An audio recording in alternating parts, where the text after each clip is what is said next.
দুই বাংলার দুই জগতের জনপ্রিয় তারকা সৃজিত মিথিলা দাম্পত্য জীবনে ঠিকঠাক থাকলেও দেওয়ালের ফাঁক গলে ভেসে আসে বিচ্ছেদের নির্বাক বার্তা।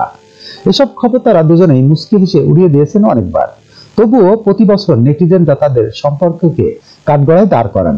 কলকাতার নির্মাতা সৃজিত মুখার্জি ও বাংলাদেশের অভিনেত্রী রাফিয়াত রশিদ মিথিলা ভালোবেসে বিয়ে করেছিলেন, কিন্তু এক ছাদের নিচে তাদের দেখা হয় খুবই কম। কাজ নিয়ে দুজনেই ভীষণ ব্যস্ত।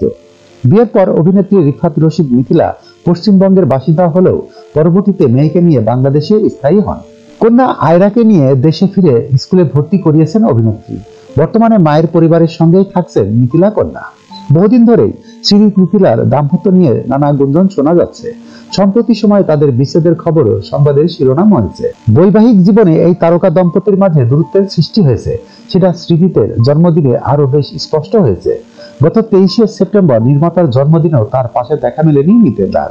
ভারতীয় সংবাদ মাধ্যমের খবর থেকে জানা যায়, স্ত্রীর সঙ্গে দূরত্বের জন্য মেয়ে আয়রাকে খুব মিস করছেন সৃজিত। বর্তমানে দুজন রয়েছে দুই দেশে, একজন বাংলাদেশে, অন্যজন কলকাতায়। মাঝে মধ্যেই শোনা গেছে বিচ্ছেদের পক্ষে হাঁটছেন তারা, যদিও বারবারই এসব গুঞ্জনকে গুজব বলে উড়িয়ে দিয়েছেন দুই পক্ষই।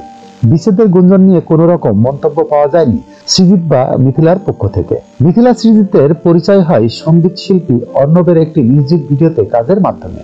সেখান থেকেই বন্ধুত্ব, তারপর প্রেম।